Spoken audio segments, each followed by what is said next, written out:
Good morning, ladies and gentlemen. Thank you for standing by. For today's call, phone participants are in a listen-only mode. Following the presentation, we will conduct a question-and-answer session, and instructions will be provided at that time for you. If anyone has any difficulties hearing the call, please press star followed by 0 for operator assistance at any time.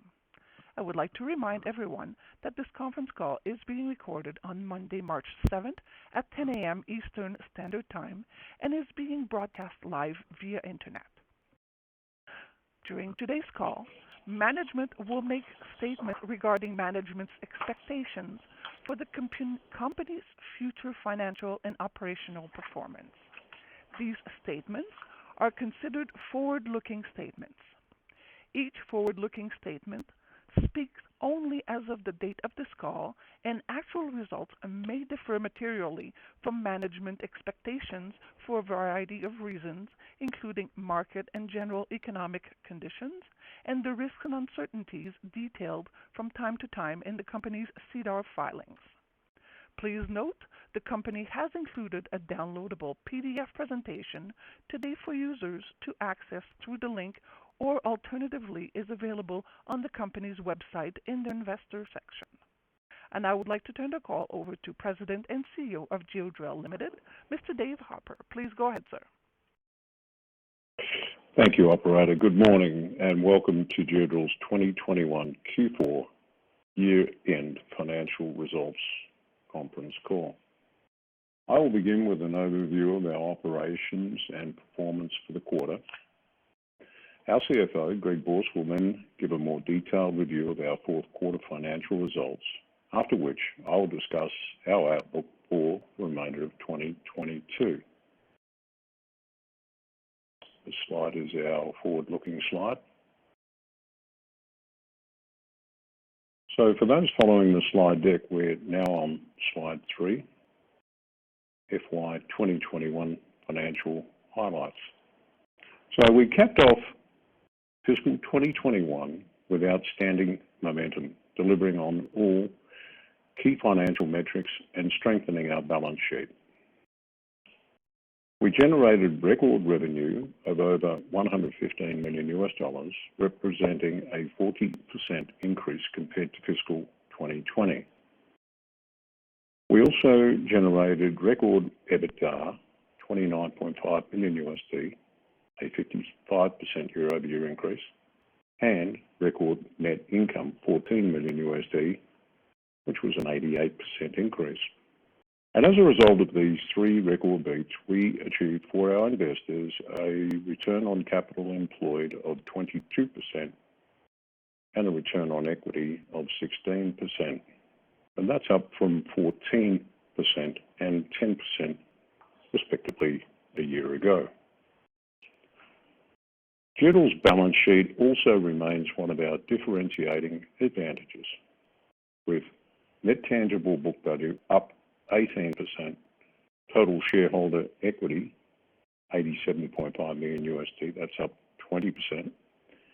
We have net cash of $2.4 million, and that's after decreasing debt of $3.4 million.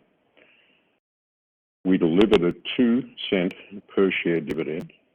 And the bottom line is that our strong balance sheet with low leverage well positions us for future organic growth. Moving through the slides, we are now discussing FY 2021 operational highlights and CAGR, slide number 5.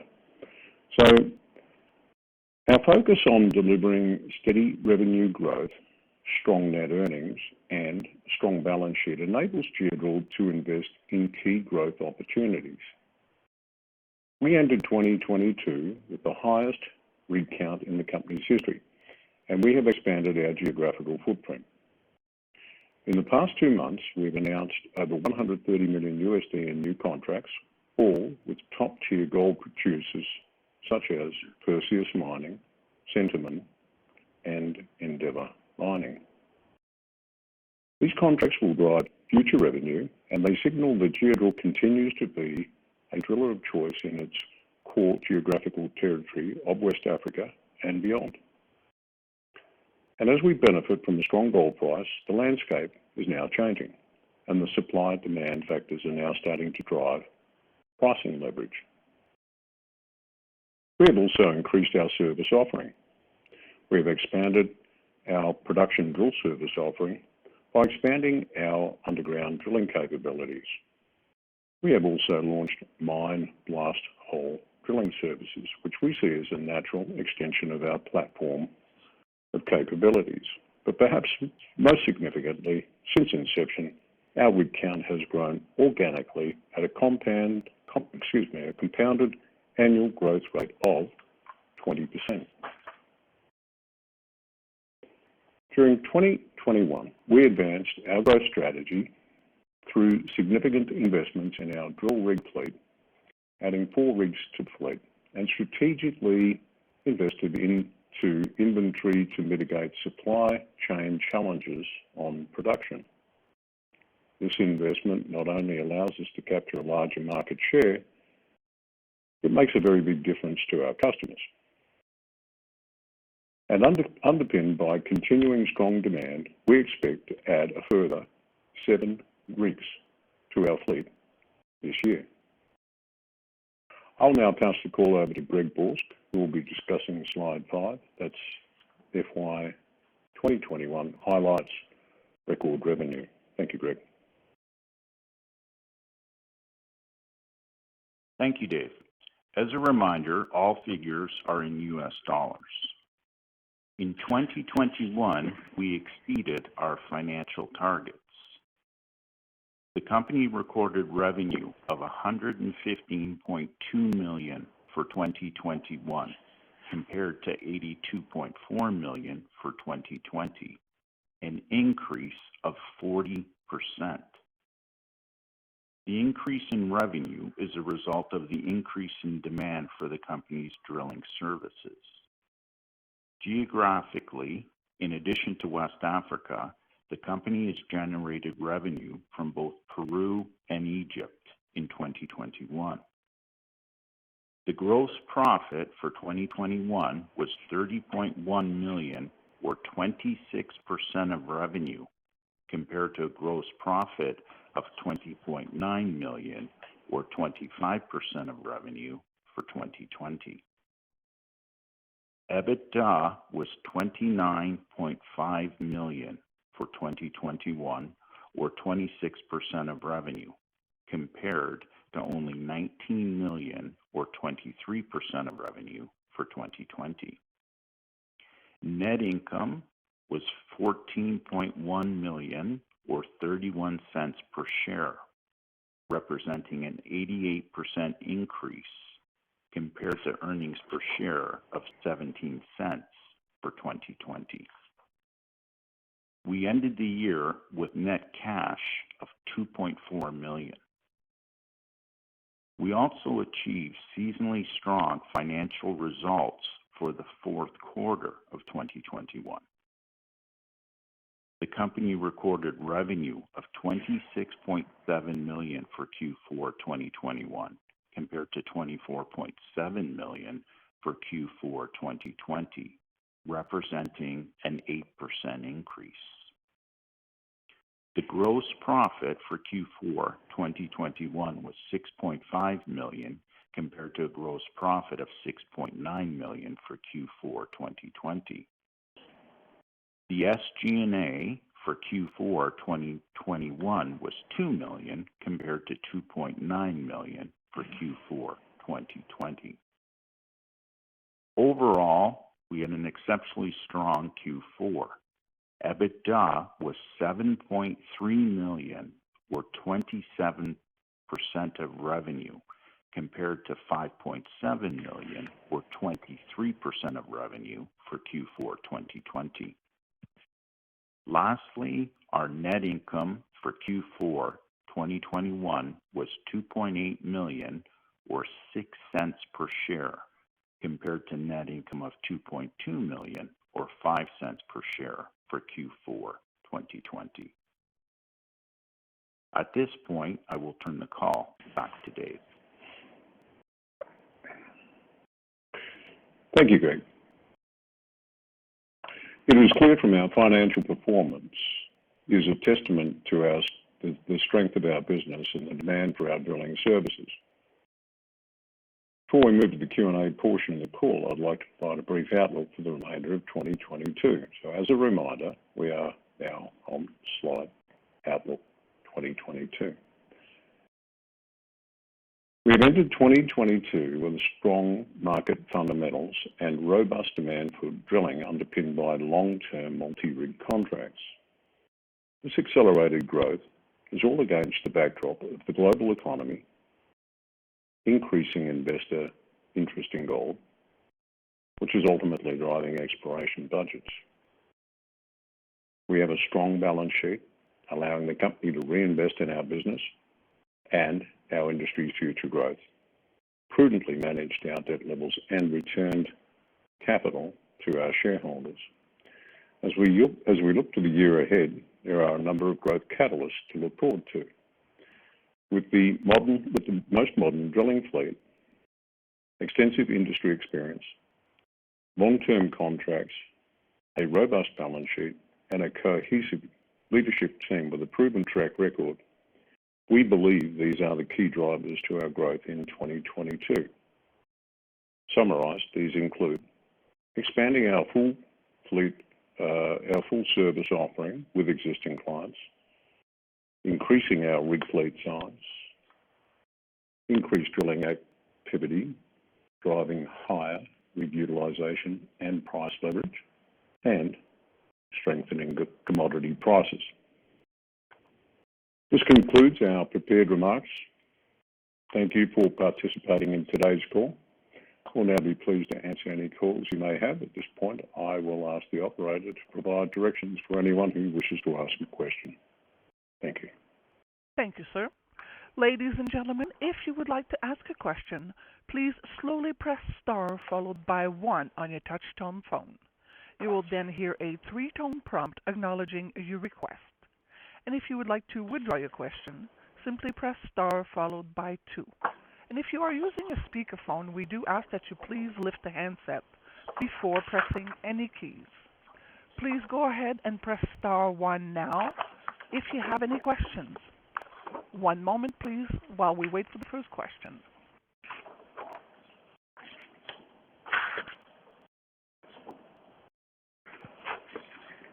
And your first question will be from John Sartz at Viking Capital. Please go ahead.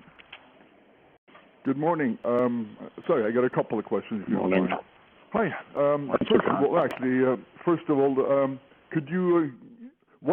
can you sort of tell me what was the capital, the utilization in Q4, and where do we sit so far this year? Q4 was averaged about 70%. As we entered it was a bit lower, and as we exited it, the exception of the Christmas shutdown, we were a bit stronger. I'd say through the quarter we're about 70%. Okay. As we enter the new year, the rig fleet has increased, and we are maintaining on the increased fleet size utilization north of 70%.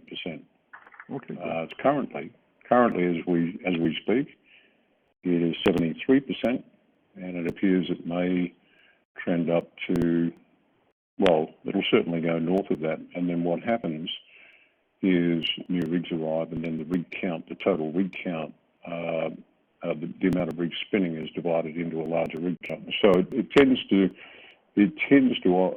float in a range of 70 to 75 and sometimes 80%. I imagine we'll peak out shortly. New rigs will be added. It'll come down just by natural function of increasing the rig fleet, and then that demand will be taken up, and the utilization number increases again. Okay. So it's a constantly moving target. Appreciate that. Oh, just sort of one more question, if I may. The gross margin in Q4 was 24 versus 28 last year, and just curious about the reason for that. I think if you look at the overall year, John, we came in at 26%, and I saw that, yeah. Yeah.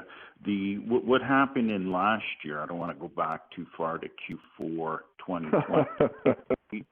we had a very we had a slow first 9 months, if you remember, through COVID. Q1, Q2, Q3. Q3 2020 was exceptionally slow. So what happened in Q4 2020 is we were extremely busy, and we were busy in Q4 2020 to end that fiscal year.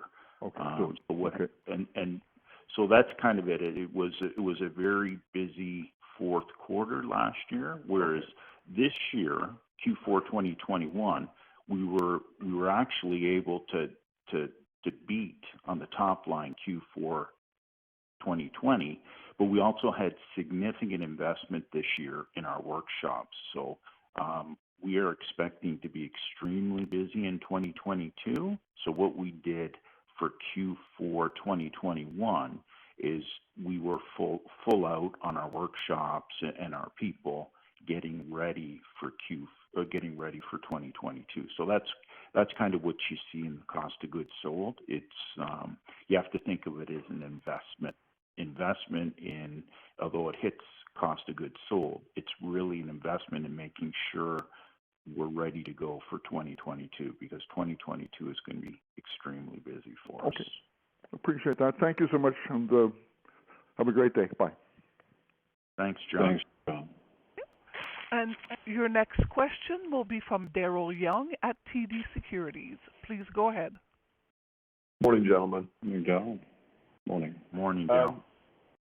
Just following up on that comment for 2022 being extremely busy, which regions are you seeing probably the greatest demand, and then can you also give a bit of an update on what's happening in Egypt? Demand is coming from all over. It is extremely busy. All business models are busy, and with the exception at this point, the only place we really have capacity is in Peru, and we believe that might change very soon. We're always bidding jobs, and I believe what I'm hearing is that could change very soon, and that will effectively max us out in Peru. And if that happens, then we'll be looking at adding more rigs, and essentially what we'll be looking at then is effectively a full hand. So everything. Gold is obviously particularly strong. I see it just nudged $2,000 earlier today, and most folks are saying they think it's going to go beyond its previous high in August 2020, I think it was, 2073 was the peak back then, and whenever there's a peak, that usually sets up the next low and sets up the next peak. So with all that's going on in the world, investors are looking for safe haven assets. There is no better a safe haven asset than gold. We drill for gold. Of all the drillers, we are probably, as a percentage, we drill 95% gold, so we're in pretty good shape. And sorry, Greg. You also asked what's happening in Egypt. Egypt's going very well. New market for us. We only started drilling in the latter stages of Q2 last year, so it blipped onto our radar. Then we put in a solid Q4, and during the quarter, we successfully negotiated a new contract in a large established gold mine with a very large name, Centamin Mining. Largest contract secured in the history of this company's history, and that will require 5 rigs, and the contract has actually already begun in earnest, and it will ramp up as the year rolls out. And that contract is for 5 years, which is sort of a bit unusual in this industry, and that's all great news. So sorry, I'll pass over to Greg. No, I was just going to add, Daryl. Yeah, Dave said we just announced 3 major contracts that will through 2022 and beyond. So, you know, we're extremely busy. The other thing too, you know, I don't want to talk about our competitors, but this is really a macro, at a macro level too. If you look at our competitors, they're busy. Our revenues increased by 40% in 2021, but our competitors are also doing well. So it's not just Geodrill. We're fortunate because, as Dave says, we drill for gold, and gold is, you know, close to 2,000. I think it hit over 2,000 today. So we're busy, but it's also at a macro level. The industry, there's good metrics for the drillers these days. Right. And then in terms of the labor dynamics, you're still able to get workers and at reasonable wages and price pass through? It's certainly a challenge, Daryl, but as you can see, you know, the challenges keep coming and we keep hitting the numbers. So we kind of tend to plan for the worst, hope for the best. It's always been our model. And so we've always got more capacity than we need. And certainly one of the challenges, though, the industry habitually goes from feast to famine when it's either you've got too much work or not enough work. And how do you keep everyone gainfully employed through a down cycle? And I think that's one thing that Geodrill has managed to do quite successfully. So when the upcycle comes, it's not as disruptive for us to move the needle from, say, 60% utilization to 70 and 75. I think for other companies at the macro level, I think it's probably a little bit more challenging because they're moving off lower bases. And so they've got a lot more work to do. And this is where I think Geodrill is uniquely positioned. Got it. And then just one last one in terms of the CapEx associated with the 7 new rigs. Just dollar figure there for 2022? Yeah, sorry, go ahead, Dave. It's just not the rigs itself. It's a general capex that's required. We'll be, you know, investing in the business very significantly this year. We see it as a growth year, but it's really not just this year we're looking at. We're on the first innings of an upcycle. You know, up cycles follow down cycles, and down cycles follow up cycles. We've just come off a brutal 7-year down cycle, and we believe that this is the first innings of what will be hopefully a long and sustained upcycle. If history is anything to go on, we can probably say that the next 6 to 7 years ahead look pretty bright. If you want to look at it conservatively, you could say 5. So when we invest in 2022, we will not be investing for 2022. We'll be rather looking at investing. And so the capex that we've allocated for next year is actually one of our biggest years. And at this point, I'll pass that over to Greg.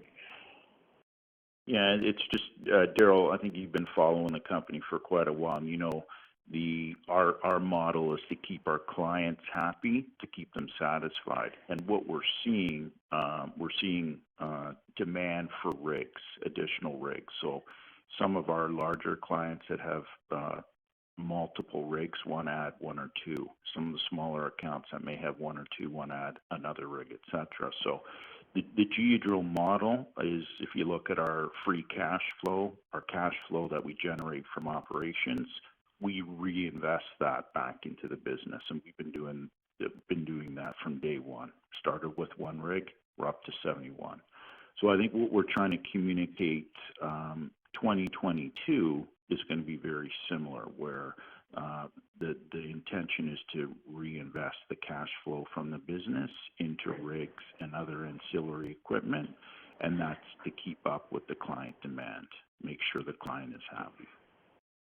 We don't purchase rigs on spec, so any rig that we order or any rig that comes out of the workshop, it goes out right away. We usually have a home for it, and it can get out drilling fairly quickly.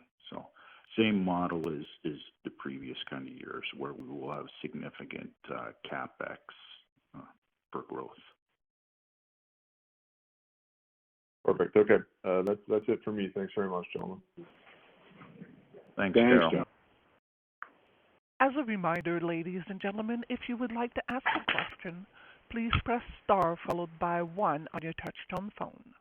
And your next question will be from Ahmad Saad at Beacon Securities. Please go ahead. Good morning. Morning, Ahmad. Excuse me. I guess my first question, maybe an update on kind of the geographical footprint of Geodrill right now, given the new contract wins in Egypt. What is it now, and where do you expect it to be by the end of the year? If you're able to give us any color on that.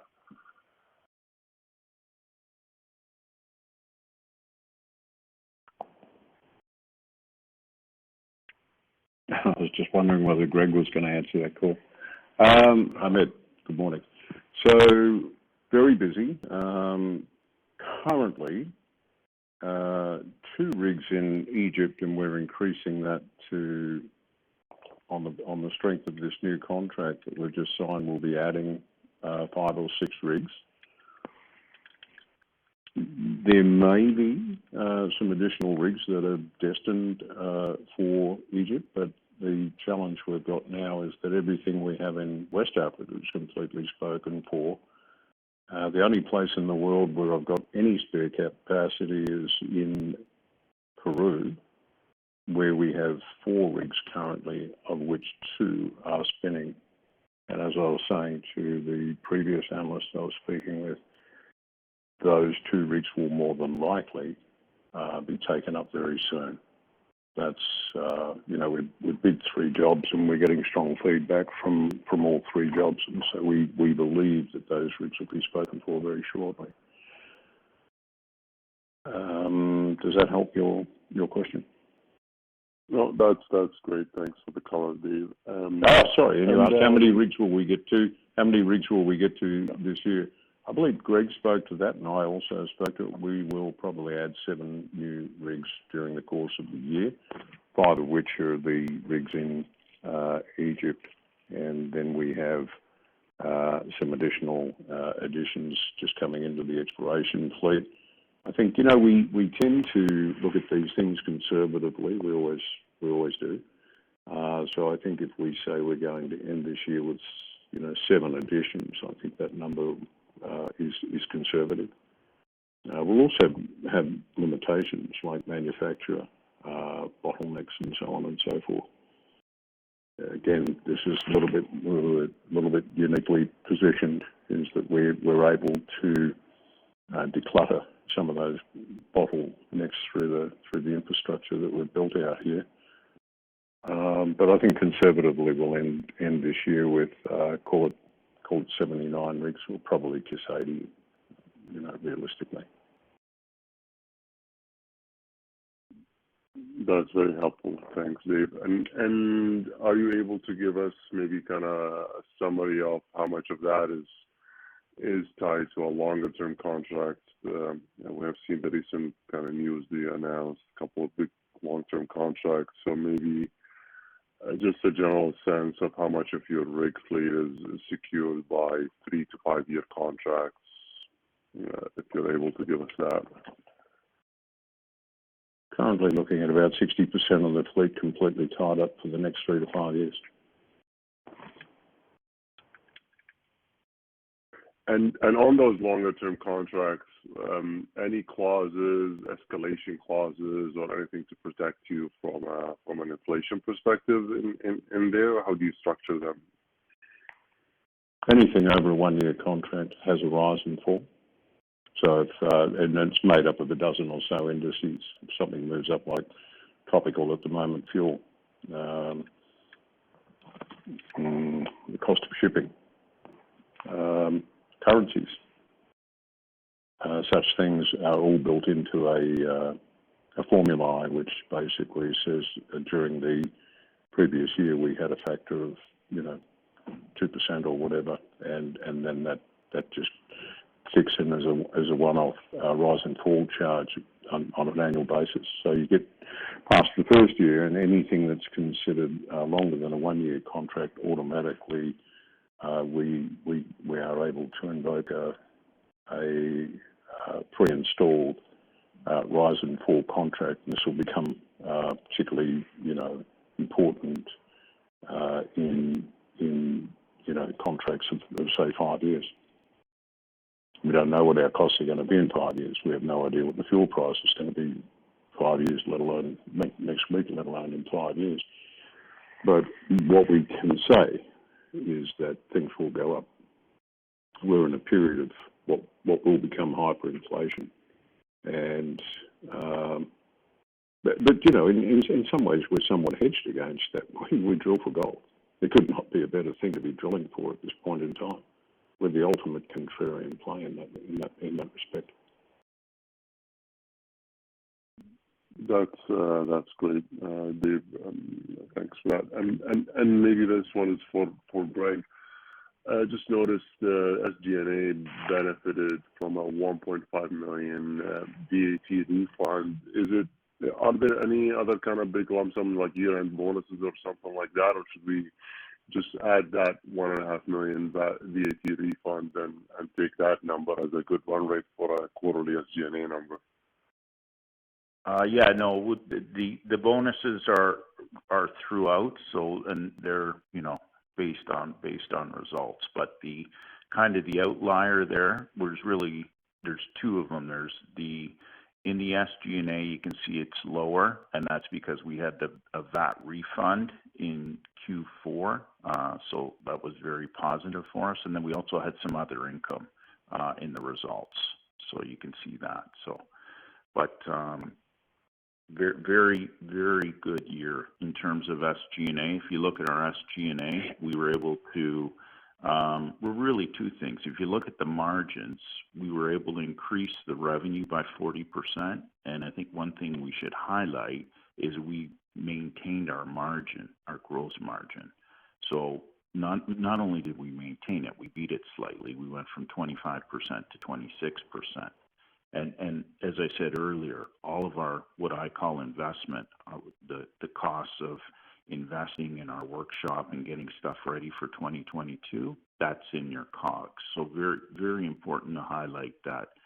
Increased revenue by 40% and also increased our gross margin.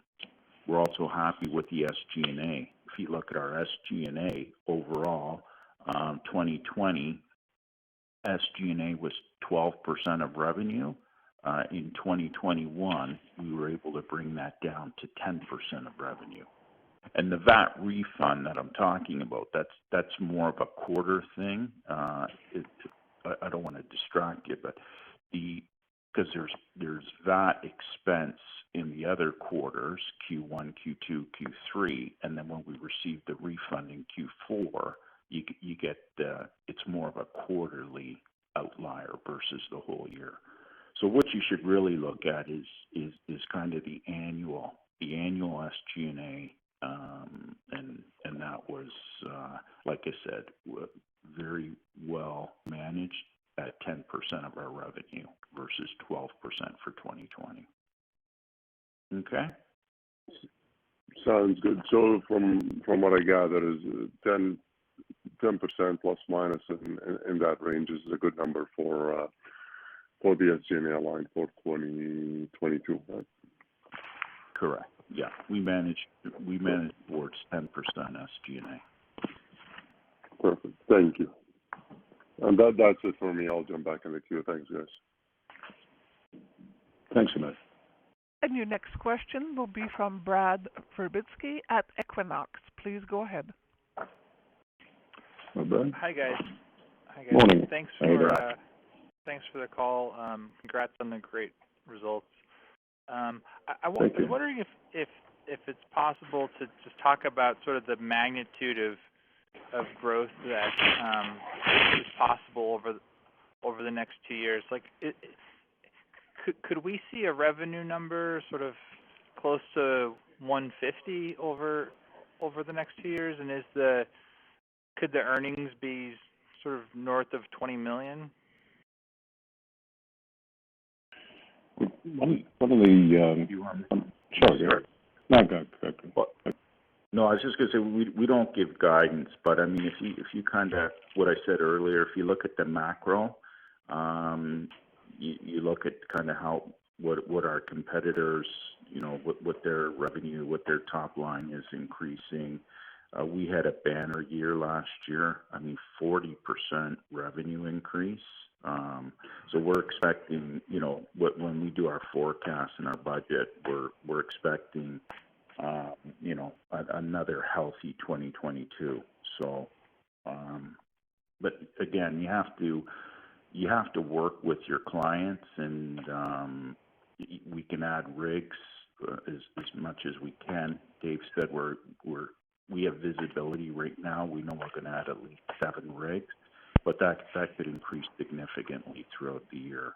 And like I said, we use our cash flow from operations to keep investing. If you look at our, I mentioned earlier, we have net cash. So there's only one or maybe 2 other drillers that have net cash.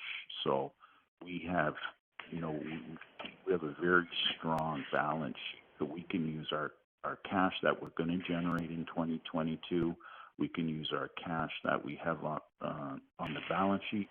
Plus, we have credit lines that we haven't tapped. So there's still $7 million on our credit line, and we still have a bit on the medium-term loan. So as we get through 2022, growth could be significant. But again, we don't forecast that. But I think if you kind of look at our past and look at the macro environment, we're pretty optimistic for 2022.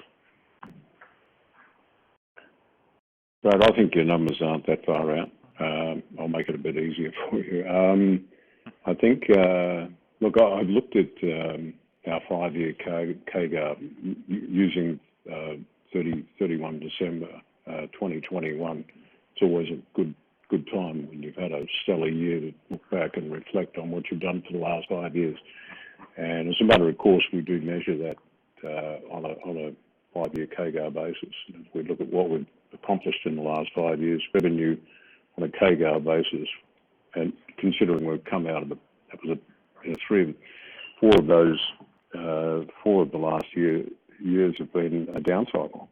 If we look at the numbers, we look at something in the order of about a 9% CAGR, 9% EBITDA, 9% net earnings, and about 10% total equity. Now, as I say, we 4.5 of the last 5 years have been down cycle. Really, this upcycle is just beginning. So if you use those numbers conservatively and then bump them a little bit, I think you're going to end up somewhere around the number that you suggested.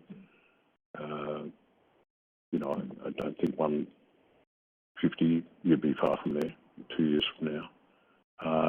As for the net earnings, well, if you consider that we did 14, if you added 10 and then 10, well, you're probably going to end up more like about 117, 118. And again, I would think that would be conservative. And I would just hasten to add that these numbers are somewhat being skewed by the fact that we have had 4.5 years of a 5-year down cycle. Okay. Does that help you? Great. Yeah, that's helpful. Thanks. And just in terms of the operating environment in West Africa, do you have any commentary around that? Has it gotten harder with the political uncertainty, or is it sort of business as usual? How would you describe it? I tell you what, I'd rather be here than some parts of Europe at the moment. Africa always seems to get a bad rep for some reason. I don't know why. I've lived here for 25 plus years, and I've had nothing but great experiences here. That's where I'm speaking to you from today, is where my kids grew up. One of them was born here.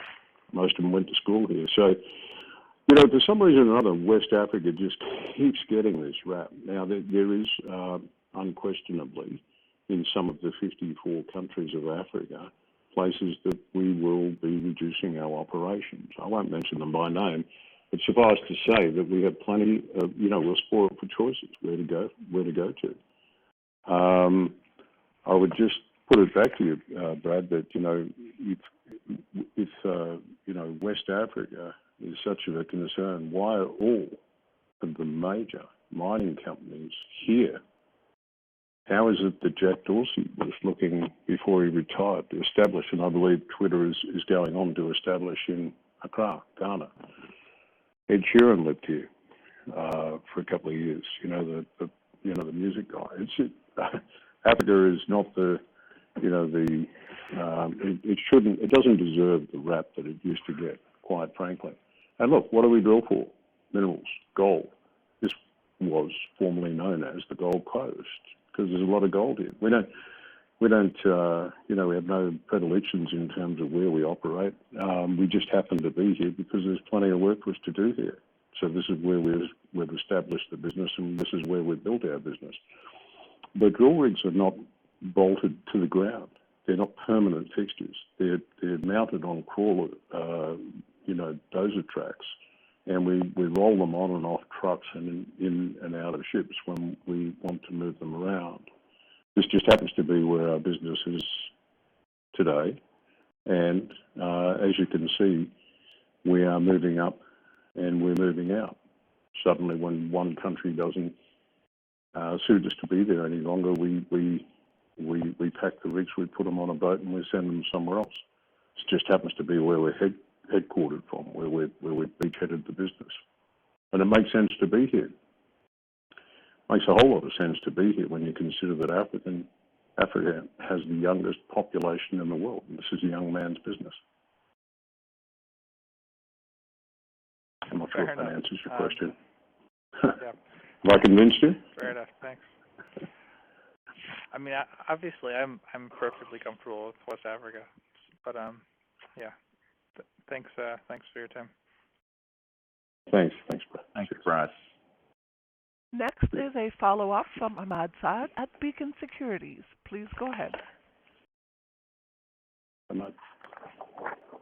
Yeah, Dave, maybe one last follow-up from a high-level perspective. What are your views on this upcoming cycle from a margin expansion potential compared to previous cycles? Any reasons why we should think differently about the potential margin expansion here in the upcoming years if this upcycle continues for 3-4 years?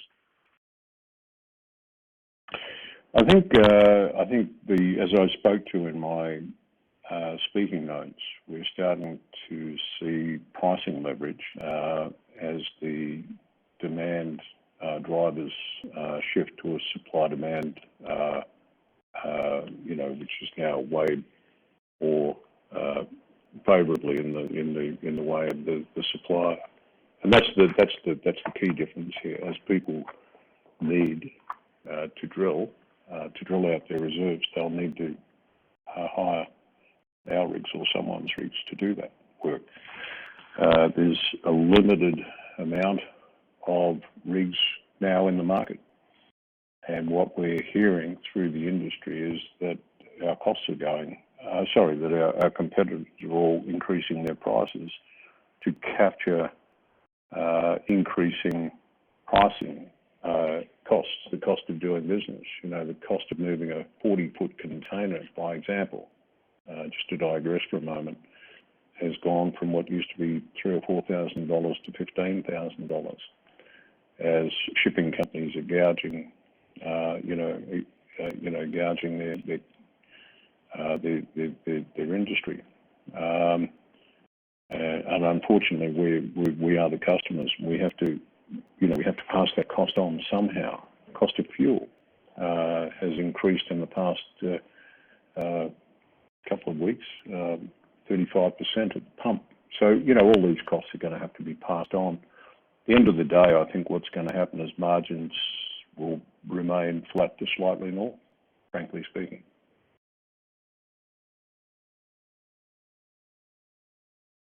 That's great. Thanks, Dave. And that's it for me. Thanks, guys.